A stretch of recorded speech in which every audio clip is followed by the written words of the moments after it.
사도신경으로 우리의 신앙을 고백드리겠습니다. 나는 전능하신 아버지 하나님 천지의 창조주를 믿습니다. 나는 그의 유일하신 아들 우리 주 예수 그리스도를 믿습니다. 그는 성령으로 잉태되어 동정녀 마리아에게서 나시고 본디오 빌라도에게 고난을 받아 십자가에 못 박혀 죽으시고 장사된 지 사흘 만에 죽은 자 가운데서 다시 살아나셨으며 하늘에 오르시어 전능하신 아버지 하나님 우편에 앉아 계시다가 거기로부터 살아있는 자와 죽은 자를 심판하러 오십니다. 나는 성령을 믿으며 거룩한 공교회와 성도의 교제와 죄를 용서받는 것과 몸의 부활과 영생을 믿습니다. 아멘. 찬양 높이 계신 주께 우리 맘을 열어 높여 모든 영광 돌리세. 주 사랑하는 자 다 주께 나와 높이세. 주를 내 영원해.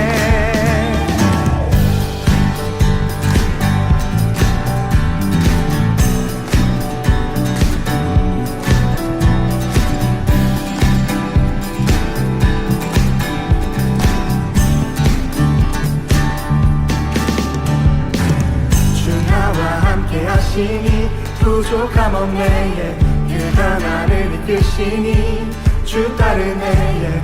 의의 거리로 날 인도하네.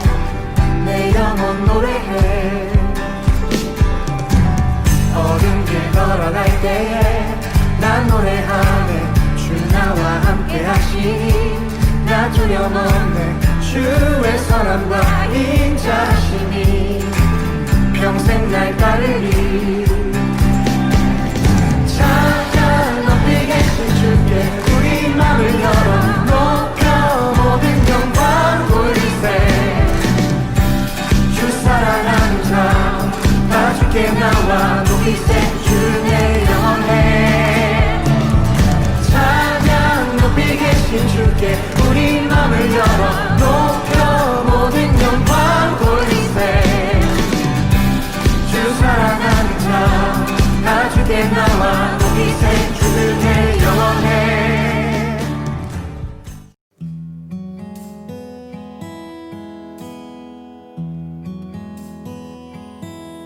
내 아버지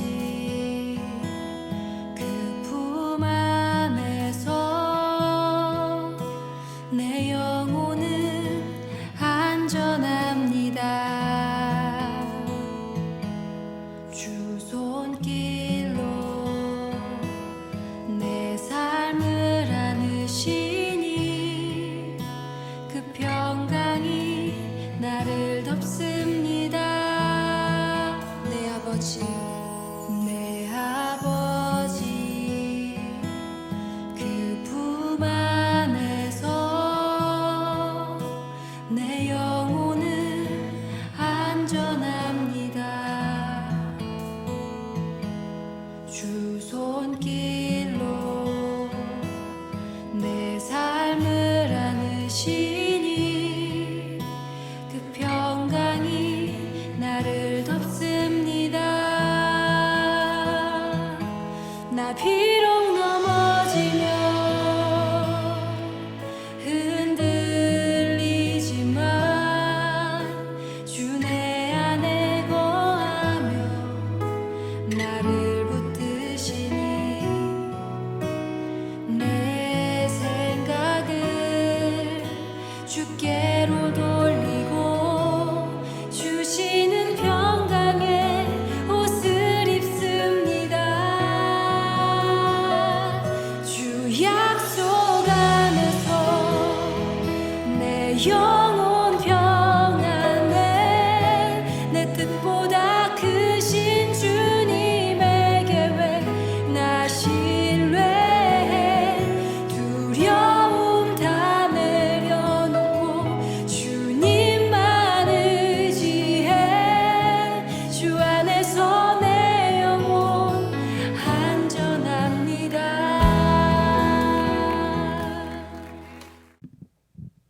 다 같이 기도드리겠습니다. 두려워하지 말라. 내가 너와 함께함이라. 놀라지 말라. 나는 내 하나님이 됨이라. 내가 너를 굳세게 하리라. 참으로 너를 도와주리라. 참으로 나의 의로운 오른손으로 너를 붙들리라. 하나님 감사합니다. 각자의 시간 속에 잘 지내다가 이렇게 영상으로나마 드릴 수 있게 하심을 감사를 드립니다. 코로나19로 우리가 함께 모여 예배 드리지 못하고 영상으로 예배 드리다 보니 우리가 함께 모여 찬양을 하고 말씀을 듣는 그 시간이 얼마나 귀하고 소중한 것인지 깨닫게 됩니다. 하나님, 우리가 비록 함께 예배를 드리지 못하고 지금 각자의 생활함에 있어 불편하고 힘든 일이 생기기도 하지만 우리가 그럴수록 하나님께 기도하고 하나님의 말씀을 붙잡고 살아갈 수 있는 중고등부, 청년부 공동체가 될 수 있게 해주세요. 이제 각자의 자리에서 하나님의 말씀을 들으려 합니다.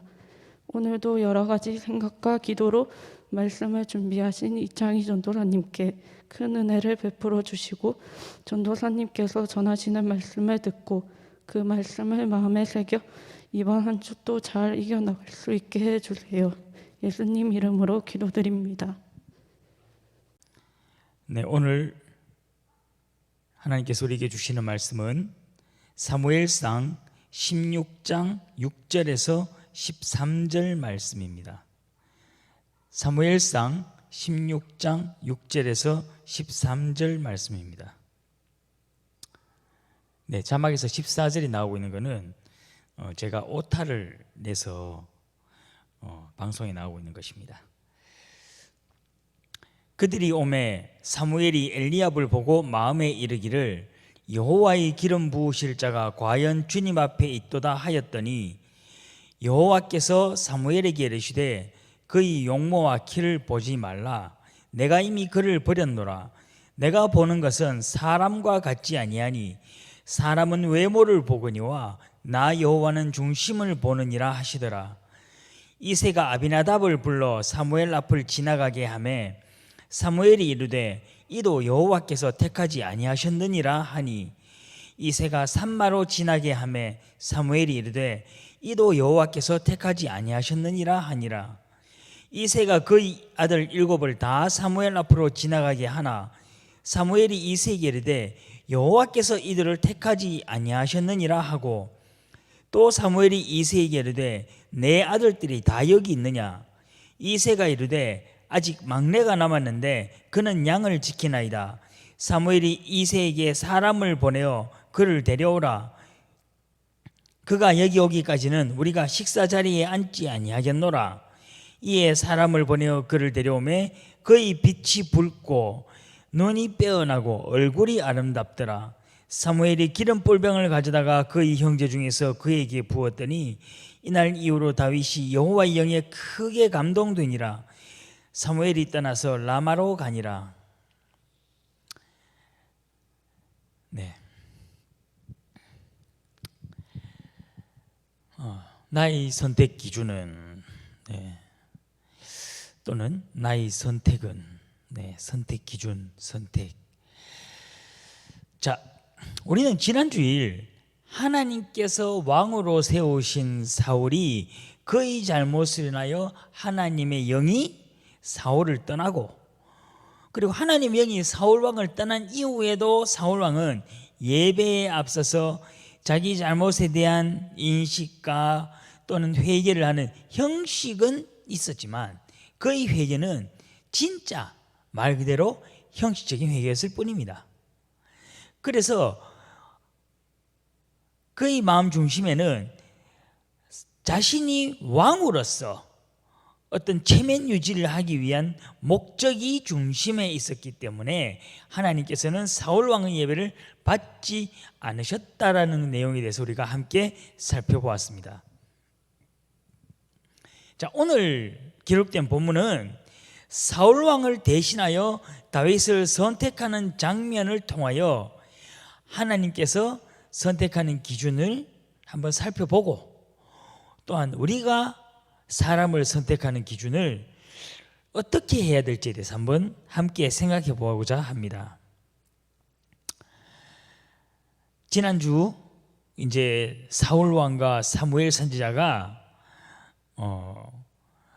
예배를 드리고 난 다음에 예배를 드려줬죠. 사무엘 선지자가 사울 왕의 간청해서 드려주고 이제 헤어집니다.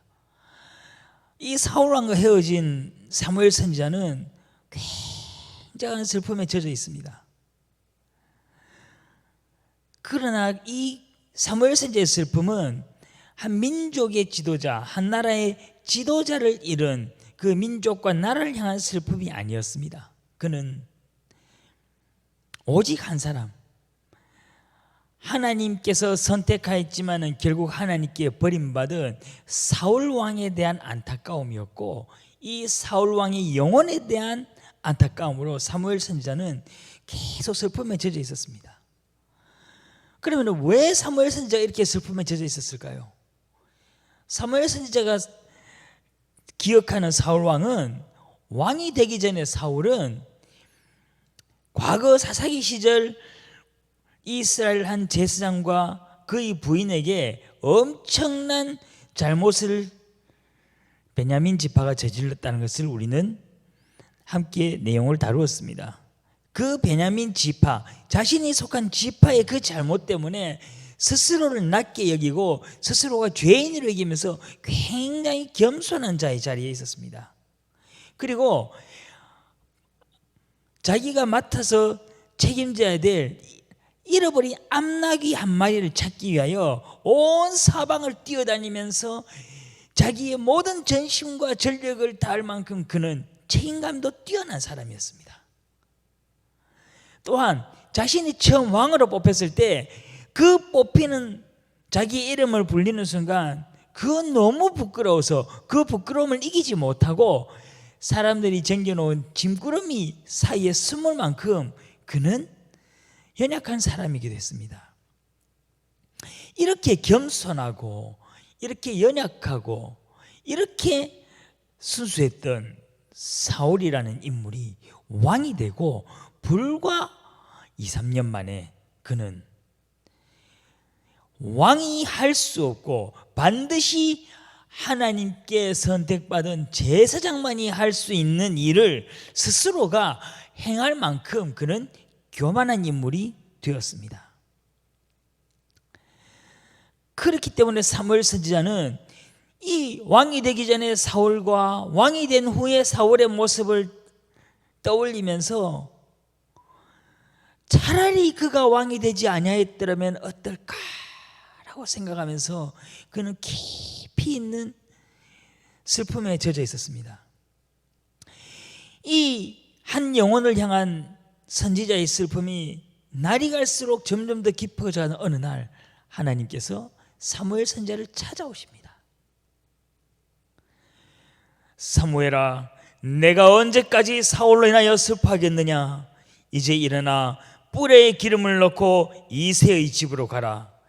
내가 그의 아들 중에서 한 왕을 준비하였다. 이런 하나님의 음성을 듣는 사무엘 선지자는 깜짝 놀랍니다. 왜 놀랐을까요? 새로운 왕에게 기름을 부으면은 이 기름 부음을 행한 선지자는 어떻게 되겠습니까? 그렇죠. 사울 왕에게 죽임을 당할까 봐 무서웠죠. 그래서 그 두려움을 안았지만은 하나님께서 가라라고 행하시는 명령에 순종하여서 사무엘 선지자는 이새의 집으로 갑니다. 이새의 집은 베들레헴 어느 곳에 있었고 이제 베들레헴에 도착하여서 사무엘 선지자는 이새의 집안 사람들을 초대를 합니다. 그래서 이새와 아들들이 나의 순서대로 자신을 향하여 걸어오는 모습이 보입니다. 먼저 큰아들 엘리압이라는 사람이 자신의 앞을 탁 지나가는데 그는 키도 굉장히 크고 체격도 탁 듬직하고 그런데 거기다가 또 외모까지 막 너무 잘생겼습니다. 그래서 사무엘은 엘리압을 보자마자 그래, 과연 여호와의 기름 부음을 받을 만한 사람이다. 바로 이 사람이야 라고 생각하였습니다. 이때 아마 사무엘 선지자가 이 엘리압을 보고 가진 반응은 여러분들이 아마 여러분들 앞에 여러분들 가장 좋아하는 연예인이 지나갈 때 여러분에게 가지는 그런 기분이었을 거라고 생각합니다. 여러분은 누구를 좋아하십니까? BTS? 아니면 뭐 박보검? 송중기? 자, 우리 처음에 청년은 남자 연예인 누구 좋아합니까? 관심이 없습니까? 예. 뭐 말을 하고 있는데 마스크를 하고 있어서 안 들리는지. 네, 그렇습니다. 자, 그 순간 사무엘의 머릿속에는 다시 한 인물이 떠오릅니다. 사울왕. 그를 처음 보았던 순간이 사무엘 선지자의 머릿속을 지나갑니다. 사울왕은 엘리압보다도 훨씬 더 외모가 뛰어났습니다. 사울이 백성들 가운데에 섰을 때는 모든 백성들 사이로 머리 하나가 더 드러날 만큼 그의 키가 굉장히 컸습니다. 거기다가 그의 성품은 얼마나 겸손하였습니까? 그러면서 다시 왕이 된 이후 왕의 그 높은 자리에서 자신의 교만함을 뽐내던 사울의 모습이 지나가는 순간 하나님의 음성이 사무엘 선지자에게 들립니다. 사무엘아, 그의 용모와 키를 보지 말라. 내가 이미 그를 버렸노라. 내가 보는 것은 사람과 같지 아니하니 사람은 외모를 보거니와 나 여호와는 중심을 보느니라.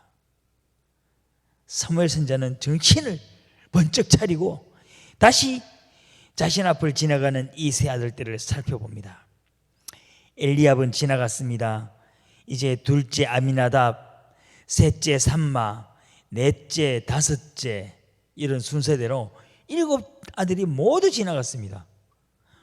그런데 하나님께서는 그 누구를 향하여서도 말씀이 없었습니다. 그래서 이 세 모든 아들이 다 지나간 후에 사무엘 선지자가 이새를 향하여 묻습니다. 네 아들들이 다 여기 있느냐? 이새는 그제서야 아직 막내가 남아있지만은 그는 양을 지키느라 오지 못하였다라고 대답을 합니다. 이에 사무엘 선지자는 빨리 가서 그를 데리고 오라고 요청합니다. 내가 그가 오기 전까지는 결코 저녁 식사 자리에 앉지 않겠다. 이런 단호한 모습을 보자 이새는 그제서야 아차 싶어서 급하게 사람을 보내어서 막내 아들 다윗을 오라고 합니다. 자, 한참의 시간이 지난 뒤에 저 멀리서 한 소년이 열심히 달려옵니다. 멀리서 보니까는 이제 한 15세, 그러면 중3, 중2, 고1 이 정도 나이 또래의 한 소년이 열심히 달려오고 있는 모습이 보입니다. 멀리서 지켜보고 있는데 사무엘이 보니까 야, 자가 과연 하나님께 기름 부을 만한 사람인가, 이런 의아한 생각도 듭니다.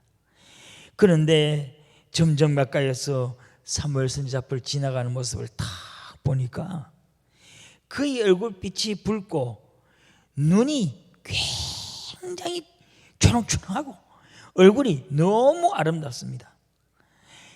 그때 하나님께서 사무엘 선지자를 향하여 일어나 기름을 부어라 명하셨고 사무엘 선지자는 다윗에게 기름을 붓습니다. 사무엘 선지자가 다윗에게 기름을 붓는 순간 하나님의 영이 다윗에게 임하셨습니다. 그 하나님의 영이 임하는 순간 다윗은 얼굴에서 광채가 나기 시작하고 이 얼굴뿐 아니고 온몸에서 막 광채가 나기 시작합니다. 이제 다윗은 완전히 하나님의 영에 사로잡힌 사람이 됩니다. 자신의 일을 끝낸 사무엘 선지자가 다윗을 떠나면서 나직한 목소리로 중얼거립니다. 소년이여, 그대는 사울 왕과 같은 왕이 되지 않기를 소망한다. 그대는 이스라엘의 위대한 통치자로 되기를 소망한다. 나의 하나님 여호와여, 언제나 이 소년과 함께하여 주시고 소년의 곁을 떠나지 말아 주소서. 제발. 이제 사무엘 선지자는 자신의 거처로 돌아갑니다. 여기까지가 우리가 오늘 본문에 기록된 사건들입니다. 아마 우리 선생님들께서는 이 본문을 읽는 순간 무엇인가 머릿속을 확 떠오르는 지나가는 구절이 하나 있었을 것입니다. 그리고 우리 학생들도 앞으로 여러분이 계속 교회를 다닌다면 굉장히 많이 듣게 될 성경 구절입니다. 그것은 7절에 기록된 사람은 외모를 보거니와 나 여호와는 중심을 본다는 내용입니다. 그래서 오늘은 이 구절을 중심으로 하나님께서는 어떤 사람을 택하셨는가에 대하여 먼저 묵상해 보겠습니다. 우리 7절 전체를 다시 한번 함께 읽어보겠습니다. 사무엘상 16장 7절입니다. 여호와께서 사무엘에게 이르시되 그의 용모와 키를 보지 말라. 내가 이미 그를 버렸노라. 내가 보는 것은 사람과 같지 아니하니 사람은 외모를 보거니와 나 여호와는 중심을 보느니라 하시더라. 여러분 혹시 이 7절의 말씀을 읽으면서 왜? 라는 의문이 드는 구절이 있습니까? 하나님께서는 왜 엘리압을 향하여서 내가 이미 그를 버렸노라라고 말씀하셨을까요? 하나님께서는 왜 엘리압을 버리셨을까요? 왜? 성경에 기록되지 않은 큰 잘못을 엘리압이 저질렀을까요? 아니면 그의 성품으로 인하여서 앞으로 큰 죄를 짓게 되는 것일까요? 그렇지는 않습니다. 우리는 여기서 버렸다라는 우리말에 사용된 히브리어를 기억할 필요가 있습니다. 여기서 버렸다라고 사용된 히브리어는 하나님께서 사울을 떠나셨다에 사용된 단어와 같은 단어를 사용합니다. 그것은 무엇을 의미하냐면은 우리는 엘리압의 준수한 외모를 통해서 사울을 떠올릴 필요가 있다는 것입니다. 하나님께서는 엘리압을 버리신 것이 아니라 엘리압보다도 더 뛰어난 외모를 가졌던 사울을 버리신 사건을 기억하라는 것입니다. 그래서 성경 말씀은 우리로 하여금 하나님께서 외모로 선택하지 않는다는 것을 더 강조하고 있다는 사실을 우리는 기억할 필요가 있습니다. 하나님께서는 외모로 사람을 선택하지 않습니다. 그런데 오늘 우리 이 모습은 어떠합니까? 이제는 쌍꺼풀은 성형수술도 아니죠, 그죠? 예, 쌍꺼풀 수술을 보고 성형수술에 가면 큰일 납니다. 네. 그 다음에 그래서 성형외과 의사들에게서 가장 인기 있는 전공 분야입니다. 왜? 엄청난 돈을 벌기 때문에. 특히 미용 성형은 의료보험이 적용되지 않기 때문에 엄청나게 의사들이 돈을 벌 수 있습니다. 뿐만이 아닙니다. 의료관광이라는 신조어가 생길 만큼 외모에 대한 관심이 엄청나게 높아졌습니다.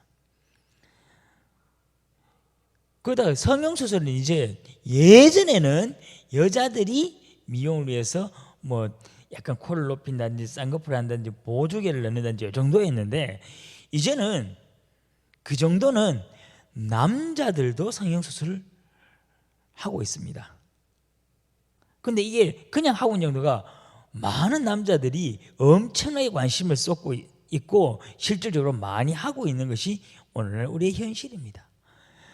뿐만 아니라 외모에 대한 관심은 훨씬 더 대중적으로 변화했습니다. 제가 웹툰은 유일하게 네이버 웹툰을 봅니다. 네, 네이버 웹툰을 보는데 여기서 여러분도 아마 익숙한 걸 거예요. 여신강림 아, 네이버 웹툰을 안 봅니까? 저보다 더 경건하게 사네요. 네. 여신강님, 외모 지상주의, 그리고 얼마 전 드라마로도 방영했던 내 아이디는 강남미인 같은 최고의 인기를 얻었거나 또한 그러한 인기를 얻고 있는 웹툰들은 사람의 외모를 중심 소재로 삼았습니다. 그리고 이 외모에 대한 관심이 정규직은 당연한 것이고 아르바이트에서조차도 외모 중심으로 사람을 뽑습니다. 이제 현대사회에서 사람의 외모는 사람을 선택하는 것에 있어서 가장 우선하는 기준이 되었습니다. 자, 이거는 일반 사회들의 모습이고, 그러면 여러분들은 어떻습니까? 스스로가 외모에 대한 열등감이라든가 우월감을 가진 적이 한 번쯤은 있습니까? 아니면은 뭐 이런 열등감, 우월감 정도까지는 아니라도 뭔지 모르게 내 자존감에 스크래치, 작은 상처가 난다든지, 또는 외모로 인해서 내 자존감이 탁 업되는, 그래 내 정도는 가면서 그런 경험은 있습니까? 어떻습니까? 그리고 세상이, 일반 사회가 외모 지상주의로 흘러가고 있는 상황 속에서 교회는 어떻다고 생각하십니까? 과연 교회는 이 외모에서 자유로울 수가 있습니까? 교회에 처음 보는 사람이 탁 들어왔는데 그가 꾀재재하게 어떤 그런 외모를 가지고 있는 사람이 여러분이 탁 만났을 때, 근데 처음 딱 보는데 우와, 이거 뭐 연예인 뺨칠 만큼 잘생긴 사람이 또는 예쁜 사람이 교회에 들어왔을 때 여러분은 어떻습니까? 여러분이 어떤 생각을 가지게 됩니까? 그들을 볼 때.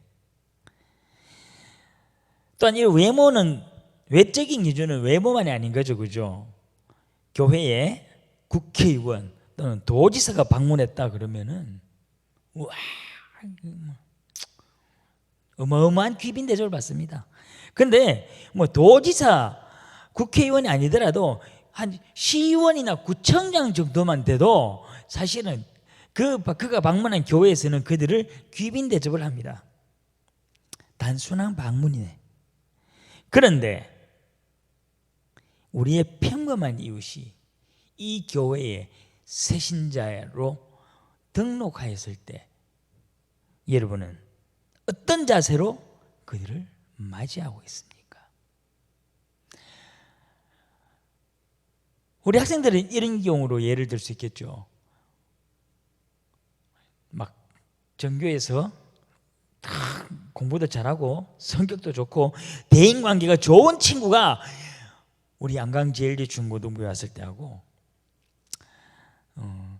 차마 왕따는 시키고 있지 않지만은 내가 별로 다가가고 싶지 않은 친구가 이 교회에, 우리 안강제일교회에 누군가의 소개로 왔을 때 여러분들은 그들을 어떻게 바라봅니까?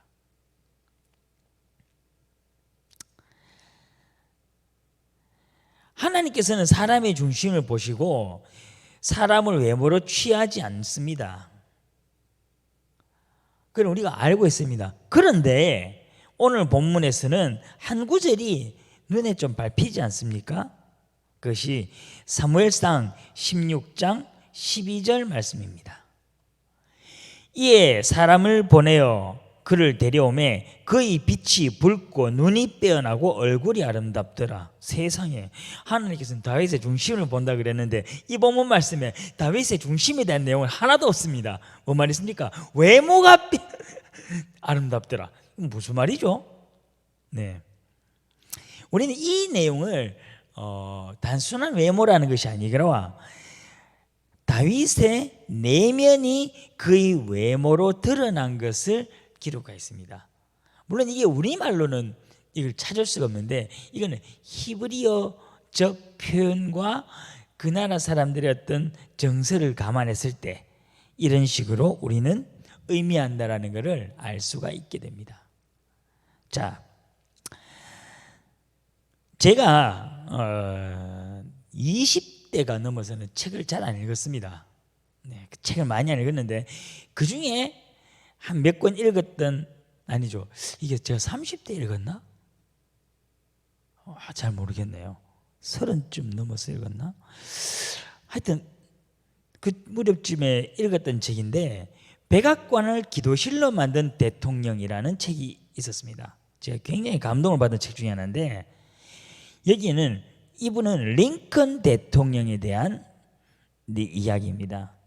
근데 링컨 대통령이 사람을 외모로 판단했습니다.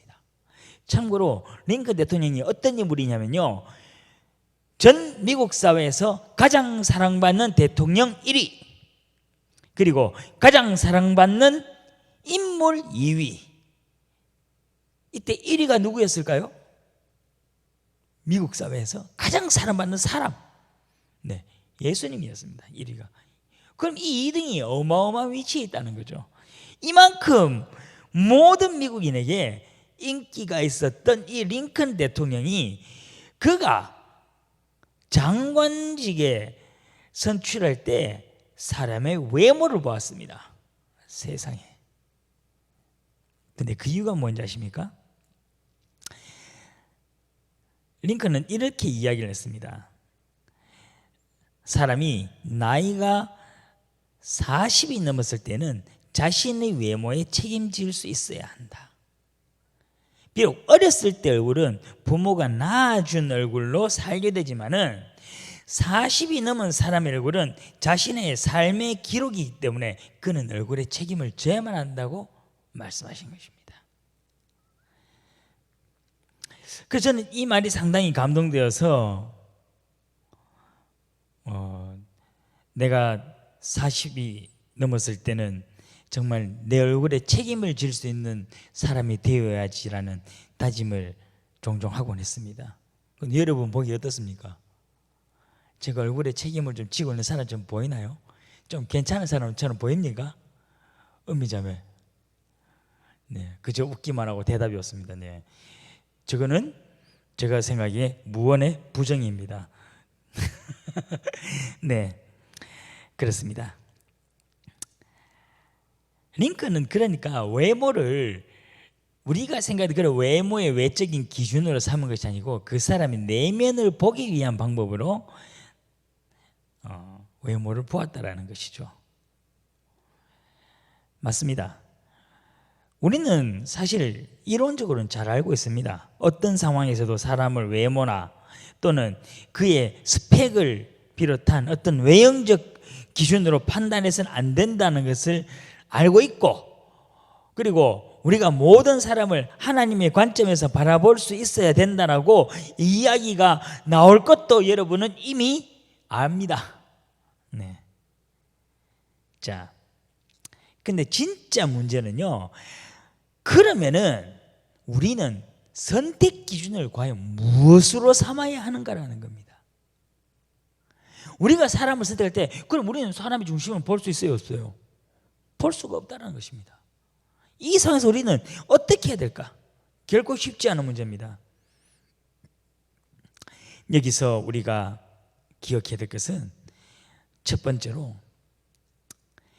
우리는 우리의 판단이 언제라도 틀릴 수 있는 한계를 가지고 있다라는 사실을 먼저 인정해야 됩니다. 이것이 가장 중요한 겁니다. 내 판단이 무조건 옳다라는 생각에서 우리는 벗어나야 됩니다.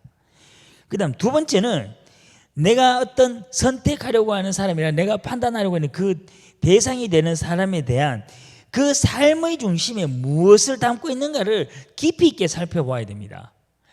그가 살아왔던 삶의 역사들을 내가 지금 볼 수는 없지만은 그의 과거에 그와 함께했던 사람들을 통해서라도 그를 살펴볼 필요가 있다는 것입니다. 그러고서 우리는 그의 인물에 대해서 판단하려고 노력을 해야 됩니다. 가장 중요한 것이 뭐라고요? 삶의 중심을 보려는 노력을 해야 된다는 것입니다. 그 다음 세 번째는,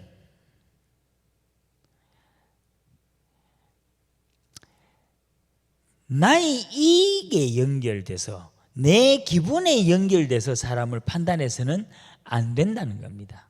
이걸 다른 말로 하면 상황에 따라서 사람을 판단하는 거죠. 사실 누구라도 마찬가지입니다. 내가 어떻게 이야기할 때 내 편 들어주면 그 사람은 어떤 사람? 좋은 사람. 내가 어떤 이야기를 했는데 내 이야기에 반대를 하고 막 태클 걸고 막 하면은 그 사람 어떤 사람? 나쁜 사람. 그래서 이게 조금 문제가 심각해지면은 옥신각신 큰 싸움으로까지 벌어지기도 합니다. 그러면 이제 확실하게 네 편 내 편이 갈리죠. 그 내 편이 되는 사람은 무조건 어떤 사람? 좋은 사람. 상대편이 되는 사람은 무조건 어떤 사람? 나쁜 사람. 이게 과연 옳은 판단일까요?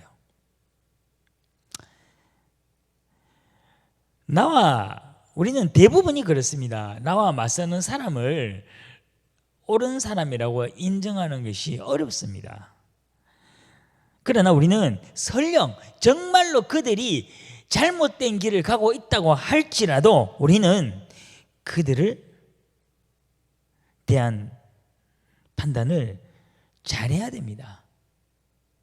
이유가 뭐냐면요, 그나 나나 똑같이 하나님 앞에서는 죄인일 뿐입니다. 하나님의 사랑과 은혜 없이 살아갈 수 없는 그런 연약한 존재라는 것을 우리가 안다면은 그걸 싸우는 것이 아닙니다. 그리고 우리가 싸워야 할 대상은 우리는 보통 어떻게 됩니까? 사람과 사람이 싸웁니다. 이게 잘못된 것입니다. 우리가 싸워야 될 대상은 나와 맞서고 있는 그 사람이 아니라 그 사람에 있는 악과 싸워야 된다는 것입니다. 이렇게 한다는 것은요, 엄청난 노력이 필요합니다. 우리는 그 사람 안에 있는 악과 싸우는, 우리가 싸워야 될 대상은 뭡니까? 악이거든요. 사람은 악입니까? 아닙니까? 사람의 존재가 악이 아닙니다. 우리에게 악은 우리를 하나님부터 멀어내리게 하는 그 모든 세력이 악인 것입니다. 사람이 악이 될 수 없다는 거예요. 그가 악한 행동을 했다 해서 그가 악한 사람이라고 표현을 하지만은 그러나 실제로는 우리가 싸워야 될 상은 그 사람이 아니라 그 사람 안에 내재되어 있는 악과 싸우는 것입니다. 그렇기 때문에 뭡니까? 사람을 미워해서는 안 된다라는 것입니다.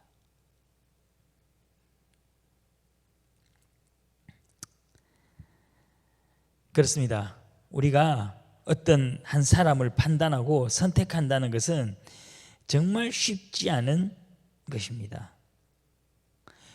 그렇기 때문에 우리는 상대와 나 모두가 성경적 기준 안에서 어떻게 살아가는가를 계속해서 고민해야 됩니다. 나는 과연 하나님의 말씀 안에서 바르게 살아가고 있는가? 그리고 저 사람은 정말 하나님 말씀 안에서 바르게 살아가려고 노력하는가? 단순히 성령의 열매를 가지고 그를 판단하게 될 경우에는 그가 지금 막 하나님의 사람으로 살아가려고 노력하고 있는데 우리가 그 모습을 보지 못하면 그 사람은 여전히 실수를 하고 여전히 많은 잘못을 저질 것입니다. 우리는 그래서 그를 어떻게 판단하느냐? 그는 여전히 악한 행동을 하는 사람이라고 판단할 수밖에 없습니다. 그렇기 때문에 우리가 판단에 대해서 쉽게 할 수 있는 문제는 아니라는 것입니다. 여러분, 사람을 선택하는 문제에 대해서 많은 고민을 하십시오. 그리고 좋은 사람을 선택하는, 그리고 좋은 사람을 구별할 수 있는 능력을 그래야 길러집니다. 그랬을 때 우리는 어떤 상황 속에서 상황으로 판단하지 않는, 비록 나와 반대편에 섰을지라도 그의 장점을 인정할 수 있고 그와 내가 하나님 앞에서 동일한 구원받은 피조물이라는 것을 바라볼 수 있는 그러한 우리가 될 수 있는 것입니다. 그리고 이것이 세상 사람들과 구별되는 그리스도인들이 나아가야 될 길인 것입니다. 다 함께 기도드리겠습니다. 하나님께서는 사람을 외모로 선택하지 아니하시고 사람의 중심물을 보십니다. 그러나 우리는 다른 사람의 중심을 볼 수 있는 능력이 없습니다. 하나님, 그렇지만은 우리가 그런 눈을 기르면서 정말로 다른 사람의 장점을 바라볼 수 있고 그 사람을 내 기분과 내 상황에 따라서 판단하지 않을 수 있게 도와주시옵소서. 우리가 또한 나와 맞서고 있는 사람이라 할지라도 그들에게서 하나님의 사랑을 발견하고 그들에게서 하나님의 은혜를 바라볼 수 있는 우리가 될 수 있게 도와주시옵소서. 그래서 우리 중고청 공동체 모두가 정말 그리스도인으로서 어렵고 힘든 길을 걸어가고 살아가는 그러한 삶들이 될 수 있게 인도하여 주시옵소서. 이 모든 말씀 우리 주 예수 그리스도의 이름으로 기도드립니다. 아멘. 다 함께 준비한 예물을 드리겠습니다.